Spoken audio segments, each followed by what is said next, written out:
Ok, entonces, vamos a continuar con el tema que lo habíamos dejado el viernes. Hoy espero que terminemos el tema de la evolución histórica de las doctrinas del derecho internacional privado, o, pues, en su manera sencilla, el conflicto de la ley. Y bueno, hoy vamos a terminar de ver lo que es la escuela italiana, la escuela francesa y la escuela holandesa. Ya para el viernes tocar si no estoy mal, uno de los penúltimos temas. Y cualquier cosa que vayan teniendo dudas, si son de la clase directamente, o sea, del contenido que estamos viendo, si levanten la mano o pues pueden abrir su micrófono. Ahora, si son relacionados al curso, pues puntajes, cositas así por el estilo, o o cualquier otro aspecto, si al final de la clase vamos a tener igualmente un espacio para que puedan hacer sus dudas, ¿verdad? Entonces, nuevamente, reiterando lo que les había mencionado el viernes, se están calificando sus exámenes y esperamos de que esta semana estén subidos. Entonces, solo es de tener un poquito de paciencia en ese sentido. Entonces, vamos a comenzar. Vamos a tener una recapitulación de todo lo que habíamos visto el día viernes y para que podamos agarrar nuevamente el hilo de cómo teníamos todo el contenido, ¿verdad? Entonces, en la evolución histórica de las doctrinas del derecho internacional privado o conflictos de la ley, estuvimos repasando y estudiando que la finalidad del derecho internacional privado es poder resolver esos conflictos que pueden existir en la ley. Y me recuerdo que yo les daba un ejemplo del mandato que podía, de un mandato que se tiene que inscribir aquí en Guatemala, pero proviene de Panamá, ¿verdad? Entonces, nos dan Niboyet, el filósofo y jurista, nos da tres grandes sectores en los cuales nosotros deberíamos interpretar o cómo el derecho internacional privado a través de la doctrina da la interpretación a estos tres sectores, ¿verdad? El primero, que es el sistema que adopta la territorialidad. El segundo es el sector que adopta el sistema de la extraterritorialidad absoluta. Y la tercera es el sector que adopta la determinación de la aplicación territorial de unas normas, o sea, es la combinación de las dos, ¿verdad? Entonces vimos de que la primera es el punto principal de que se tiene que aplicar la norma de otro país dentro del territorio nacional sin importar la soberanía. El segundo, estábamos observando, de la extraterritorialidad absoluta, que es que no aplica ninguna ley que viene del exterior y que solo se debe aplicar la nacional. Y la última es una combinación de las dos, ¿verdad? Para efectos del ejemplo siempre del mandato habíamos observado de que la más adecuada era el tercer sector, ¿verdad? De que tenían que cumplir con los requisitos del país, pero tenían que cumplir con las formalidades del país de donde viene, ¿verdad? Entonces, si en Panamá tenían que cumplir que firman todos los comparecientes, entonces se tendría que cumplir con eso. Y luego ya que en Guatemala se revisaba que el nombre, que todo lo que establecía la guía registral del registro electrónico de poderes. Entonces, luego ya encontramos de que cómo se va dividiendo esta evolución histórica de la doctrina, ¿verdad? Que son grandes escuelas del derecho antiguo y las teorías modernas. Las grandes escuelas del derecho antiguo se clasifican de la siguiente manera, que era la escuela italiana, la escuela francesa y la escuela holandesa. Habíamos comenzado con la escuela italiana, en la cual se presentó con la idea de los glosadores y posglosadores, ¿verdad? Habíamos observado que, recordando un poquito el derecho romano, que los glosadores eran aquellos juristas que tenían que desarrollar todo el tema relacionado a derecho, cómo se tenían que observar, de qué manera, cómo se generaban esas ideas, cómo se generaban los diferentes escenarios que podían observarse. Y los posglosadores nacieron en una época y una época siguiente de los glosadores, y lo que hacían ellos ya era plasmarlo, ¿verdad? Buscar la idea principal de cómo se tenía que observar esas ideas que habían pensado los glosadores.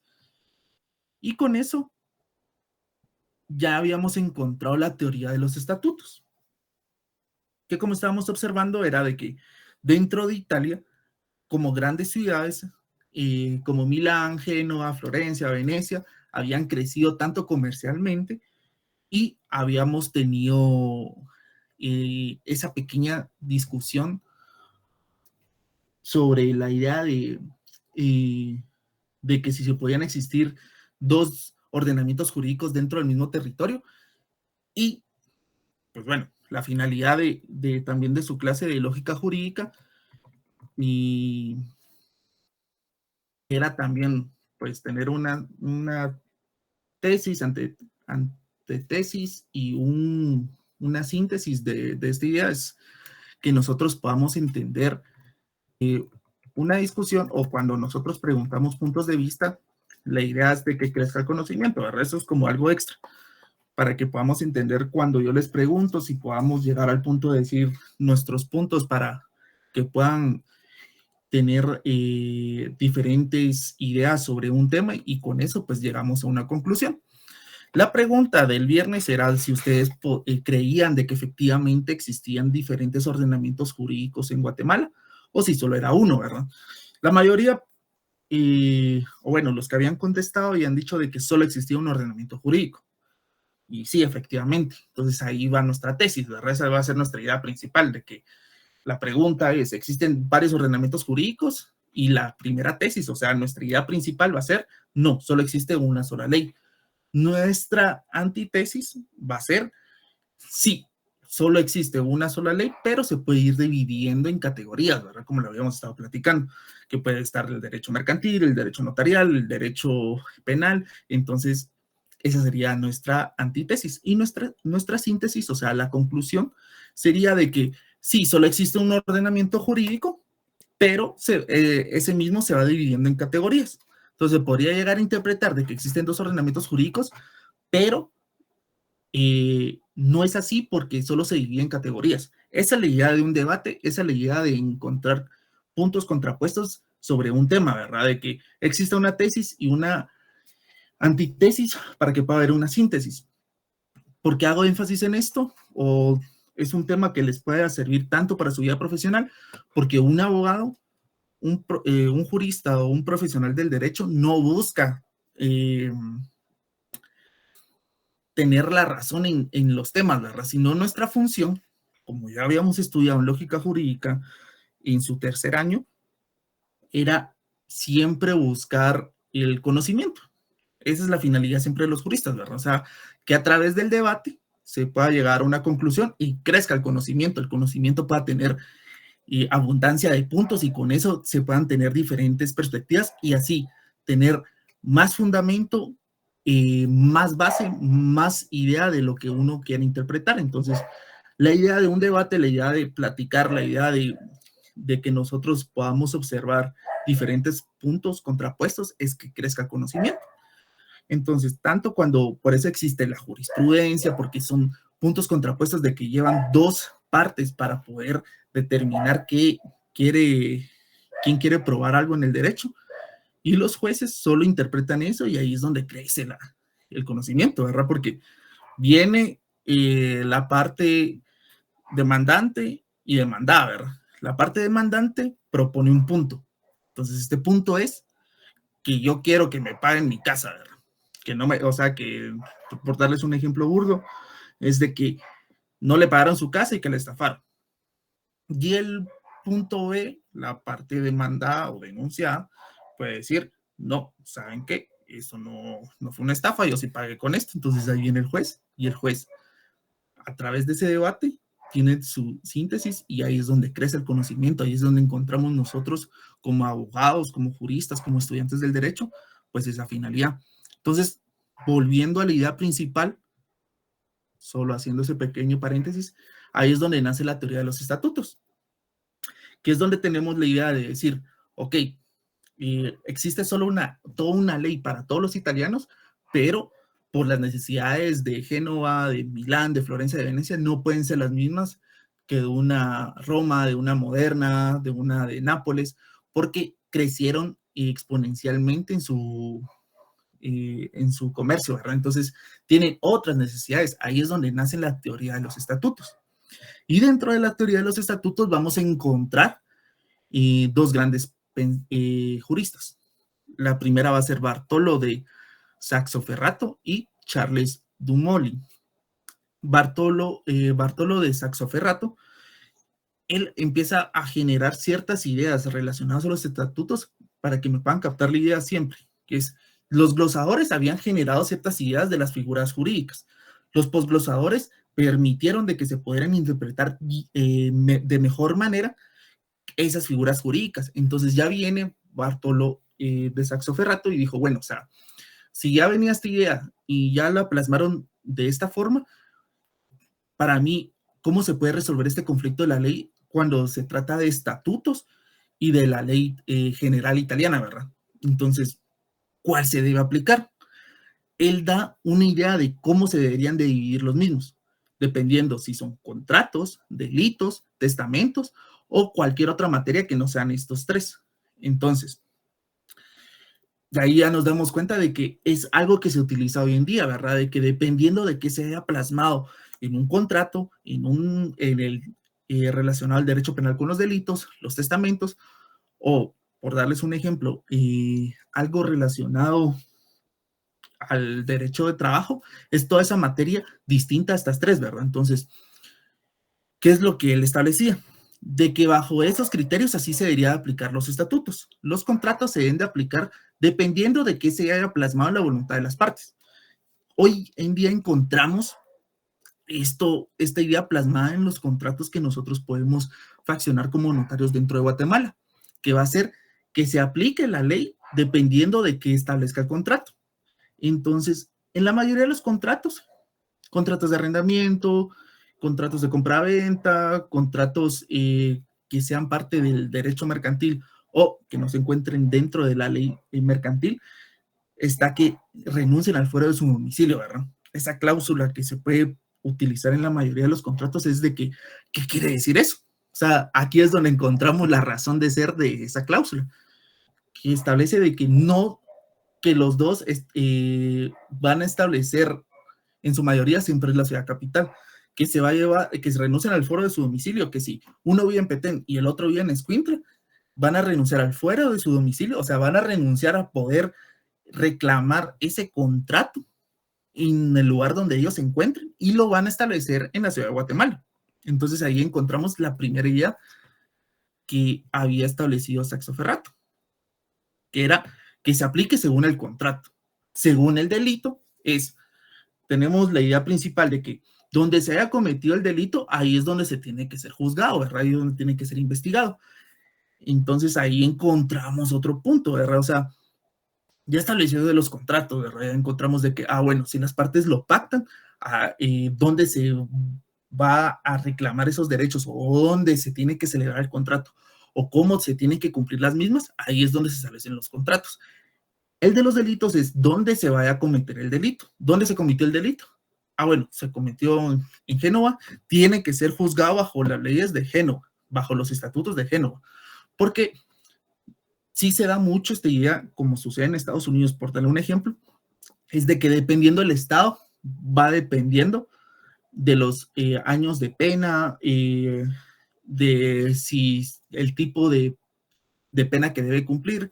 Entonces, ahí es donde vamos encontrando las diferencias, ¿verdad? De que efectivamente los delitos se tiene que juzgar en el lugar donde se realizaron y eso hace la diferencia de los estatutos, ¿verdad? De que si, bueno, si se realizó en Génova, se va a tener que aplicar los estatutos de Génova. Aunque establezca de que él sea de Roma, no, él cometió el delito en Génova, se tiene que juzgar con la ley de Génova. Entonces, tal vez esta parte no se puede establecer eh, como en un ejemplo claro para los guatemaltecos, a excepción de que si son extranjeros, ¿verdad? De que si hayan cometido un delito contra un guatemalteco, sí se puede juzgar, ¿verdad? Pero son un ejemplo muy específico. O sea, no es como si fuera aplicado igual que los contratos, porque los contratos sí miramos de que, bueno, si los dos no pactan la cláusula del foro de su domicilio, entonces va a tener que ser juzgado en el lugar donde se celebró el contrato. Pero para salvar esta idea de decir, bueno, pues si lo celebramos en los Cuchumatanes, entonces pero yo no vivo en los Cuchumatanes, yo vivo en Guatemala, entonces esa es la idea del foro de domicilio, ¿verdad? De que nos da esa salvación en los contratos, pero los delitos sí es la idea principal de donde se haga el delito, donde eh, el delito sea cometido, ahí es donde se tiene que juzgar. Y luego en los testamentos vamos a encontrar este punto de decir donde se encuentren, y ahí vamos a encontrar relación con la escuela francesa, que es relacionado a las cosas, porque la escuela francesa, ya lo vamos a ver ahorita en el próximo, pero nos va a servir para este ejemplo, que va a ser dependiendo en dónde se encuentren las cosas, ¿verdad? Porque si yo dejo en testamento una casa, pero yo celebré mi testamento, por darles un ejemplo, en la ciudad de Guatemala, pero todos mis bienes están en Escuintla, entonces se tiene que aplicar la ley en dónde se vayan a encontrar los bienes o dónde se vayan a encontrar las cosas. Esta es la idea principal que buscaba Saxoferrato con los testamentos. Y las materias distintas, por darles el ejemplo más claro, que hoy en día se puede utilizar, que es el derecho al trabajo, que es donde se vaya a realizar el trabajo, ¿verdad? También en el derecho de trabajo, que lo vieron en el año pasado, había un concepto que ustedes pudieron observar que era la ley de competencia, que era dependiendo de dónde haya realizado el trabajador sus funciones, ¿verdad? Si lo haya realizado en la antigua, no se le podía demandar aquí en la capital, ¿verdad? Sino la idea es donde le favorezca al trabajador. Eso busca la ley de competencias. Entonces ahí encontramos otra pequeña diferencia.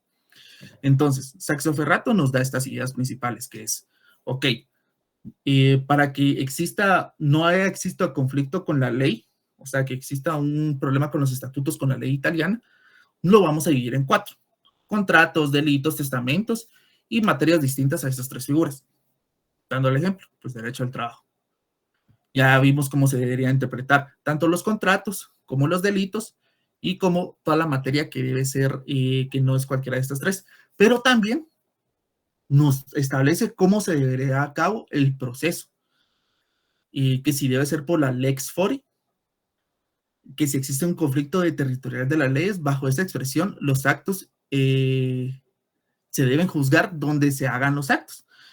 Y en cuanto al proceso, se tiene que ser juzgado bajo las leyes donde se vaya a ejecutar. Entonces ahí encontramos algo bien curioso, ¿verdad? Porque ya encontramos para resolver los conflictos de la ley, nos da estos cuatro elementos, ¿verdad? Contratos, delitos, testamentos y materias. Pero en el caso para ser juzgado, en la escuela italiana era donde estaba el tribunal, ¿verdad? Entonces ahí encontramos algo que para materia procesal hoy en día tal vez no se utiliza, que puede haber un choque porque va a ser diferente los actos al proceso jurídico, ¿verdad? Entonces los actos ya vimos de que si son contratos, pues donde se haya celebrado se tiene que aplicar la ley. Si son testamentos, donde se encuentren las cosas. El delito, donde se haya cometido. Y cualquiera de diferencias y cualquier materia diferente a estas 3, pues donde se esté realizando ese acto, ¿verdad? Pero para el proceso va a ser diferente. Para el proceso es donde el tribunal vaya a juzgar. Entonces, si el tribunal, ustedes cometieron un delito en Milán y el tribunal se encuentra en Génova, se van a tener que aplicar el proceso, o sea, la ley procesal, de conformidad a donde se encuentra el juzgado, o sea, de donde se encuentra el tribunal. En este caso, si yo había cometido el delito en Bolonia, pero el tribunal más cercano era en Génova, se tenía que aplicar la ley procesal del tribunal de Génova, para que me vayan entendiendo esta idea. Y ahora, y por último, también relacionado al testamento, era no solo que se iba a regir por donde se encontraba la cosa, sino también algo denominado como el estado personal, que el estado personal era el lugar donde había nacido la persona. Si era un estatuto que le favorecía más en Roma, porque había nacido en Roma, entonces obviamente se tenía que aplicar ese. Aunque él ya viviera en Génova, era el lugar donde había nacido. Entonces ahí vamos encontrando cómo ellos resolvían su conflicto de leyes para que no tuvieran ningún tipo de inconveniente entre la ley italiana y los estatutos, ¿verdad? De que para los contratos, delitos y cualquier materia que se rigiera y que no se rigiera por estos, se iba a regir el estatuto donde se celebrara o donde se hiciera el acto. En los procesos, o sea, en los tribunales, donde se iba a juzgar, donde se encontraba el tribunal, y los testamentos, ahí encontramos el tercer punto, por así decirlo, donde ellos resolvían, era donde la persona había nacido, que podía ser un poquito, por así decirlo, innecesario, pero así era como se aplicaba, ¿no? Entonces, luego ya podemos encontrar al segundo jurista, que era Charles Dumolin, que estaba Bartolomeo Saxoferrato, que era el que habíamos establecido los 4 puntos y cómo se llevaba con la ley procesal, y luego Dumolin es el que nos establece, y él lo que buscaba era materia en contratos. Él buscaba desarrollar todos esos temas más específicos de los contratos, por lo cual su teoría o principio de autonomía de la voluntad iba todo relacionado a los contratos. Entonces, él desarrolló un poquito más la idea de Saxoferrato bajo la idea de los contratos, de cómo se tenían que resolver los conflictos de la ley, de los estatutos y de la ley italiana bajo la idea de los contratos. Según Nivoyet, que lo hemos visto durante toda la clase del viernes y la clase de hoy, de cómo se llevaba esta idea, ¿verdad?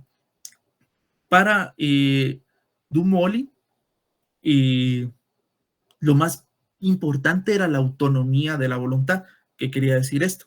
Que mediante la cual, cuando las partes suscribían un contrato, pretenden que la voluntad de las partes sea lo primordial, ¿verdad? Entonces, donde se haya pactado por la voluntad de las partes, ahí es donde se tiene que someter el cumplimiento del mismo, ¿verdad?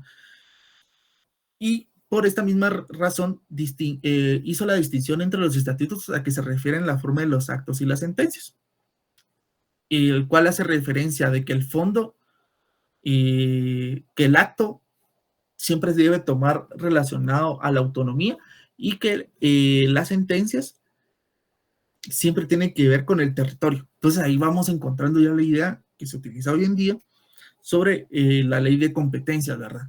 De que si yo vivo en Misco y que quiero demandar en la ciudad de Guatemala, pues, un caso de familia, realmente se debería de estar aplicando pues esta idea de territorialidad, porque ahí volvemos a sus clases de procesal.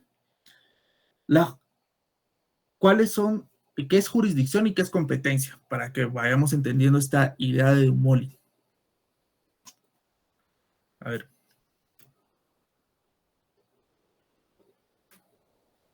¿Qué es jurisdicción y qué es competencia?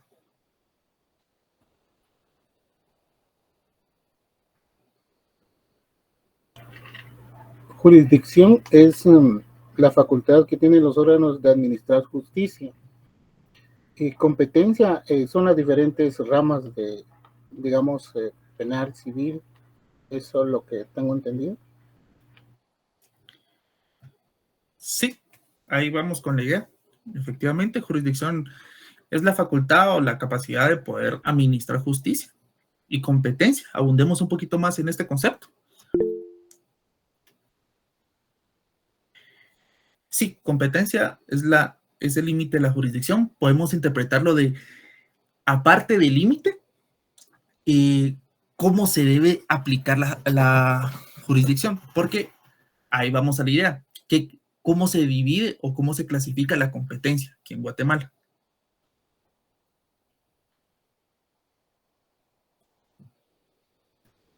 ¿Qué clases de competencias hay en Guatemala?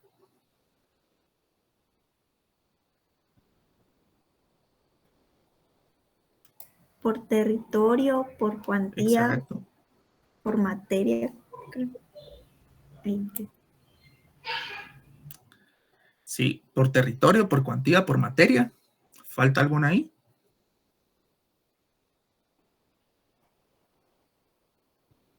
¿Por grado? Exacto, por grado. Entonces, acabamos basar esta idea que establecía Dumoli. que era que los actos, expresando mejor la idea de Saxoferrato, es la autonomía de la voluntad, donde las partes quieran establecer su voluntad dentro del contrato, que si ellos lo quieren celebrar en Milán, lo van a celebrar en Milán, porque ahí van a tener negocios, cosas así por el estilo, aunque ellos se encuentren en otra ciudad. O sea, que la ejecución del contrato sea la voluntad de las partes. Y que esta idea de la sentencia sea dependiendo del territorio. Entonces ahí encontramos ya por qué, desde cuándo viene esta idea de cómo se deben o cómo debe los tribunales utilizar esa jurisdicción, cómo administrar esa justicia, ¿verdad? Cómo dividirlo en esa competencia. Entonces, en aquel entonces era, dependiendo del territorio donde se va a realizar, ya vimos que Saxoferrato también lo establecía, de que para el tema procesal va a ser dependiendo de dónde se encuentra el tribunal. Entonces, bajo la idea de Dumoulin es de que se va a aplicar esta administración de justicia dependiendo del territorio. Entonces, ahí es donde se van a resolver más los conflictos de ley, ¿verdad? De que si lo haya realizado en el norte del país de Italia, no tienen por qué el territorio del sur o los tribunales del sur tratar de resolver eso, ¿verdad? Porque ahí va a haber una contraposición o va a haber muchos problemas. Y estas es ya las ideas aterrizadas al ámbito nacional o común que podemos encontrar hoy en Guatemala, ¿verdad? Entonces ya tenemos cómo funciona la jurisdicción, la competencia en aquel entonces en la escuela italiana, ¿verdad? ¿Y por qué viene desde ahí? Para poder resolver estos conflictos de la ley en tema de los posglosadores y en el tema de los estatutos. Entonces, recapitulando, porque para que me tomen la idea desde cómo hemos visto desde el viernes, ¿verdad? De que vimos que la idea principal del conflicto de la ley o la evolución histórica de las doctrinas del derecho internacional privado era poder resolver este tema del conflicto de la ley. Para esto teníamos las escuelas del derecho antiguo y las teorías modernas. Empezamos con la escuela italiana, que ya vimos que los glosadores desarrollaban las figuras, los posglosadores son los que plasmaban esas ideas, y con esas ideas nacieron los estatutos, que era dependiendo de la región o de la región del país de Italia. Siempre existía una ley general italiana y los estatutos era dependiendo de la ciudad donde se encontraban. Bajo esa idea de los estatutos encontramos a Saxoferrato y Dumoulin. Saxoferrato nos establecía las ideas de los contratos, de los delitos, de los testamentos y toda la materia distinta a estas tres figuras. Para él, la idea de los contratos, de los delitos y cualquier materia que no sean estas dos, se debería aplicar donde se haya celebrado, donde se haya realizado el acto. Donde se haya realizado el contrato, donde se haya realizado el delito, o pues en este caso el ejemplo extra era el derecho de trabajo. Para materia procesal es donde se encuentra el tribunal, ¿verdad? Y se tiene que aplicar esos estatutos. Y por último, los del testamento, que es donde haya nacido la persona. Luego ya encontramos la idea de Dumoulin, que él busca la autonomía de la voluntad, ¿verdad? Ahí es donde empiezan a hacer esa figura de la autonomía de la voluntad, que es la idea del derecho contractual, el derecho de todo lo relacionado a los contratos y cómo las partes plasmaban su voluntad dentro de los contratos y cómo se buscaba interpretar todo eso con la teoría de la voluntad, pero también nos establecía cómo se deberían de hacer la diferencia entre sentencia y actos. Actos ya vimos de que es todo lo relacionado a los contratos, a los testamentos, a los delitos y cualquier materia que no tenga nada que ver con esas.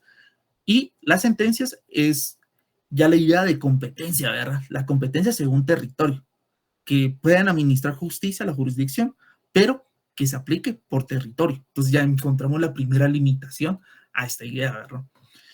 Ya pasando a la escuela francesa, vamos a encontrar que su máximo referente era Bernard de Argentre. Bernard de Argentre. Lo más importante para la escuela francesa era esta distinción entre lo personal y lo real. Entonces acá vamos encontrando también ideas principales de lo que tenemos hoy en día, ¿verdad? De lo del Código Civil, como primero tenemos nuestro primer libro relacionado de las personas y la familia, y cuál es el nombre del segundo libro de nuestro Código Civil. de nuestro decreto ley 106.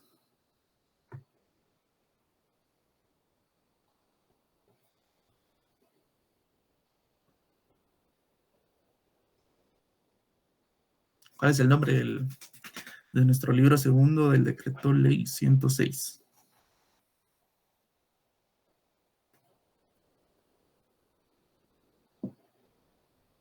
¿Alguien? De los De bienes. los bienes, de los bienes de la propiedad y demás derechos reales. Y demás derechos reales. Exacto. Entonces aquí es donde vamos a encontrar las primeras diferencias y que se utiliza hoy en nuestro ordenamiento jurídico, que va a hacer que la escuela francesa fue la primera escuela y la escuela que aportó a esta idea del conflicto de la ley, que interpretar si son relacionados a cosas personales o relacionados a los objetos, ¿verdad? Entonces ahí es donde encontramos la división, la primera división en lo que nosotros estudiamos, hacemos hoy en día, ¿verdad? Por eso nuestro Código Civil tiene esa diferencia, por eso tenemos procesos totalmente diferentes, por eso existen juzgados de familia y por eso existen juzgados civiles. Y entonces son bajo estas ideas donde nosotros ya vamos haciendo la división. ¿Qué diferencia hay entre los juzgados de familia y los juzgados civiles? Ya teniendo esta idea que ya vamos desarrollando. ¿Qué diferencia hay entre los juzgados de familia y los juzgados civiles? No son lo mismo. ¿Qué diferencia hay?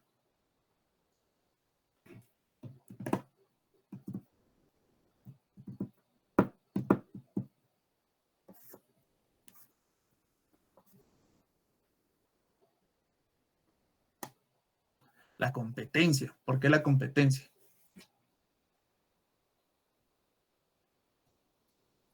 Es la misma materia, no es materia civil, porque se encuentra en el Código Civil. ¿Por qué en la competencia va a haber diferencia? Si es misma materia,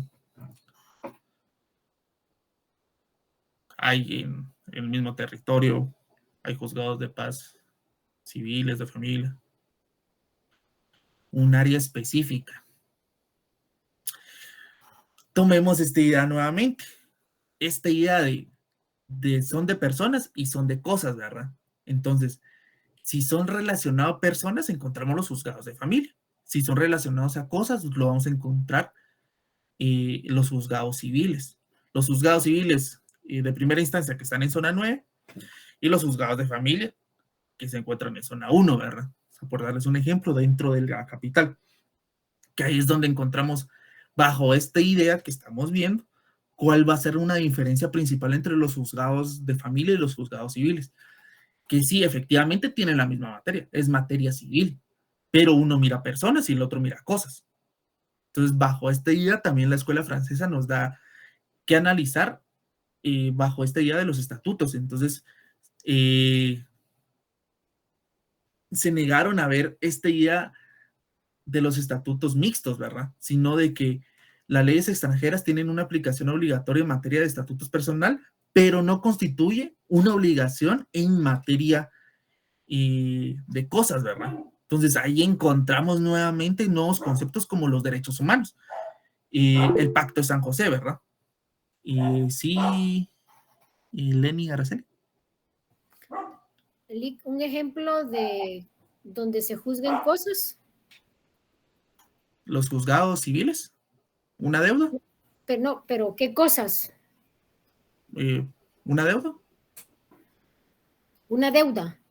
No es que sea directamente que se haya celebrado con tarjetas de crédito o que se haya celebrado una compraventa de una casa y que el deudor no haya cumplido con las cuotas, se tiene que ir a los juzgados civiles.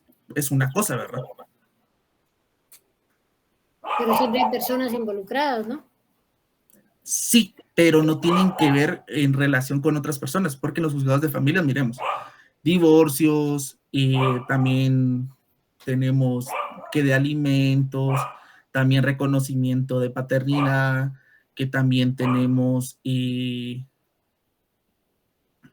exacto, al objeto del litigio. Gracias, Alec. ¿Sí? Entonces ahí es donde tenemos la diferencia, ¿verdad? Retomando nuevamente la idea, que para los franceses negaban la existencia de esta idea de que pudiera existir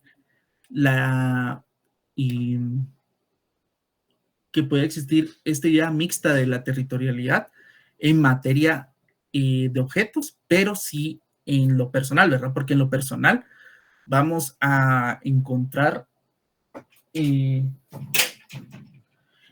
materia de derechos humanos. Entonces ahí es donde vamos a tener esa contraposición, ¿verdad? Que en materia de derechos humanos o relacionado a personas sí puede existir la idea de mixto, pero en la idea de objetos sí negaban que podía existir que las leyes extranjeras pudieran establecer pues algo diferente a lo nacional. Entonces, ya terminando, vamos a encontrar la escuela holandesa. Y la escuela holandesa sigue desarrollando los estatutos reales y personales, pero ellos sí establecen esta idea de mixto, ¿verdad? Entonces ya encontramos de que cada escuela establecía un punto en específico, que la escuela italiana pues desarrolló todos los estatutos y cómo se debían de desarrollar dependiendo si fueran actos o sentencias. Luego encontramos la escuela francesa, que la escuela francesa establecía si fueran personas o cosas, pero la aportación de la escuela holandesa era la idea del mixto, ¿verdad? O sea, de que pueden ser reales, personales o puede ser mixto. Que, sin embargo, establecieron que la aplicación de las leyes extranjeras se aplicaban utilizando y siempre lo relacionado a las personas, sin una medida que pudieran obtener los estados, una aplicación territorial en materia propia. Entonces, ahí había muchos choques en relación a las personas.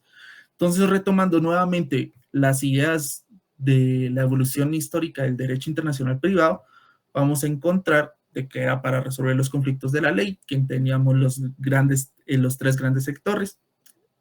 Luego ya encontramos de que cómo se dividían estas doctrinas, que podían ser por la escuela del derecho antiguo, la italiana, la francesa y la holandesa, y las teorías modernas.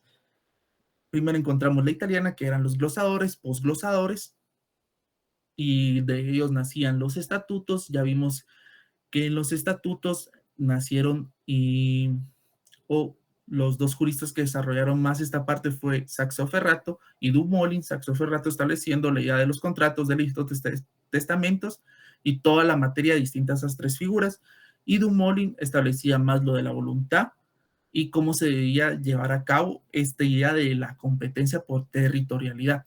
Luego ya encontramos la escuela francesa, que ya hacía la diferencia entre personas y cosas.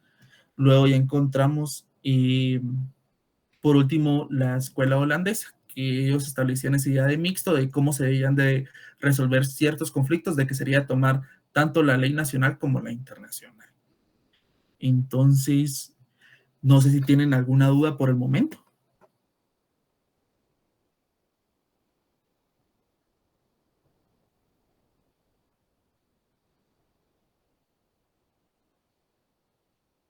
¿No? No, licenciado, gracias. No, licenciado, muchas gracias. Ok.